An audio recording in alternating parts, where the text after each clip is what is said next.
श्री स्वामी समर्थ. जय जय स्वामी समर्थ. माझ्या स्वामी कृपा चॅनलमध्ये सर्वांना नमस्कार. स्वामी महाराजांच्या कृपेने तुमच्या सर्व चांगल्या इच्छा पूर्ण होत ही स्वामी महाराजांच्या चरणी प्रार्थना करते आणि आजच्या या नवीन व्हिडिओला सुरुवात करते. जून 2026 महिना मिथुन राशीच्या लोकांसाठी कसा जाणार आहे तर तेच या व्हिडिओत मी तुमच्यासोबत शेअर करणार आहे.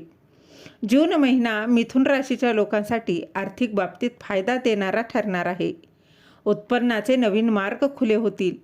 गुंतवणुकीतून नफा मिळण्याची शक्यता आहे. नोकरी करणाऱ्यांना सुद्धा त्यांच्या कामाच्या ठिकाणी फायदा होताना दिसेल. आता या बाकीच्या बाबतीत जसं कौटुंबिक बाबतीत, वैवाहिक बाबतीत, प्रेमाच्या बाबतीत, विद्यार्थ्यांना आरोग्याच्या बाबतीत नक्कीच जून महिना काय देणार आहे मिथुन राशीच्या लोकांना तर ते जाणून घेऊया.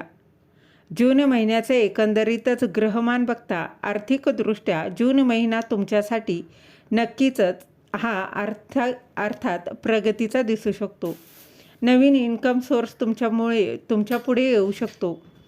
म्हणजे उत्पन्नाचं एखादं नवीन साधन तुमच्यासमोर येऊ शकतं.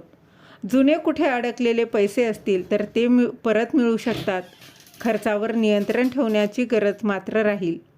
सगळ्यात महत्त्वाचं म्हणजे गुरुचा प्रभाव. 2 जूनला गुरुचं गोचर होत आहे कर्क राशीमध्ये आणि त्याचा प्रभाव मिथुन राशीवरती आर्थिक स्थैर्य देणारा असेल.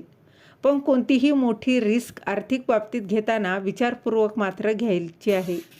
आणि ज्या कुठल्या गोष्टींमध्ये तुम्ही तुमचे पैसे गुंतवताय त्यामध्ये जाणकार असणाऱ्या व्यक्तींचं मतसुद्धा घ्यायचं आहे. त्याचबरोबर करिअर आणि नोकरीच्या बाबतीत जून महिन्यात कामाच्या ठिकाणी जबाबदाऱ्या वाढू शकतात. ऑफिसमध्ये नवीन प्रोजेक्ट, नवीन रोल, एकंदरीतच काय तर नवीन कामाची संधी मिळू शकते. लीडरशिपचीही संधी मिळू शकते. मेहनतीचं फळ मिळायला आता तुम्हाला कामाच्या ठिकाणी सुरुवात होईल.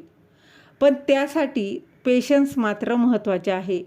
त्याचबरोबर शनीचा प्रभावसुद्धा तुमच्यावर असल्यामुळे तर हळूहळू प्रगती होईल, पण ती दीर्घकालीन असेल. काही लोकांना प्रमोशन किंवा तुमच्या कामाला अप्रिशिएशन मिळण्याची संकेत आहेत. बिझनेस करणाऱ्यांसाठी पार्टनरशिप आणि कम्युनिकेशन या गोष्टी महत्त्वाच्या ठरणार आहे. प्रेमसंबंधासाठी हा महिना भावनिकदृष्ट्या खूपच इंटेन्स असू शकतो. जे लोक अविवाहित आहेत अशा लोकांच्या आयुष्यात एखादी नवीन व्यक्ती. त्याचबरोबर काही जुन्या नात्यांबद्दल तुम्हाला स्पष्टताही मिळू शकते. एकंदरीतच जून महिन्यामध्ये कौटुंबिक वातावरणाचा विचार करता घरामध्ये काही विषय हे चर्चिले जाऊ शकतात. म्हणजेच ज्या विषयांवरचं भांडणं होतात किंवा गैरसमज होण्याची शक्यता असते अशा विषयांवर चर्चा होईल आणि ती संयमाने होणं गरजेचं असेल. भावंडांशी किंवा जवळच्या नातेवाईकांशी त्या अगदी सेन्सिटिव्ह विषयांमुळे गैरसमजही होणार नाही याची काळजी घ्यायची आहे. छोट्या गोष्टी वाढवू नका हा सल्ला जून महिन्यासाठी मिथुन राशीच्या लोकांना दिला जातोय. घरात एखादा महत्त्वाचा निर्णय होईल. त्याचबरोबर कुटुंबातील ज्येष्ठांचा सल्ला त्यामध्ये अतिशय उपयोगी पडेल. मिथुन राशीच्या विद्यार्थ्यांसाठी हा महिना एकाग्रतेचा आणि सातत्य टिकून ठेवण्याचा असणार आहे. कॉम्पिटिटिव्ह एक्झामची तयारी करणाऱ्यांना नक्कीच फायदा होऊ शकतो. त्याचबरोबर टेक्निकल आणि कम्युनिकेशन फील्डमधल्या विद्यार्थ्यांसाठी सुद्धा हा काळ चांगला आहे. सोशल मीडियापासून लांब राहणं मात्र आवश्यक आहे. अभ्यासावर लक्ष केंद्रित करणं आवश्यक आहे. नवीन स्किल, नवीन कौशल्य शिकण्यासाठी हा महिना नक्कीच उत्तम असणार आहे. मिथुन राशीच्या लोकांच्या जीवनात ज्या छोट्या मोठ्या अडचणी आहेत, जशा की आर्थिक अडचण असेल, शारीरिक असेल, मानसिक असेल तर तो त्रास असेल, त्यासाठी त्यांनी बुधवारी गणपती बाप्पांची आवर्जून पूजा करावी. त्याचबरोबर बुधवारच्या दिवशी एका मंत्राचा जप करणं सुद्धा मिथुन राशीच्या लोकांना फायद्याचं ठरतं. कोणता आहे तो मंत्र तर ओम बुधाय नमः, ओम भूम बुधाय नमः या बुधाचा मंत्र आहे.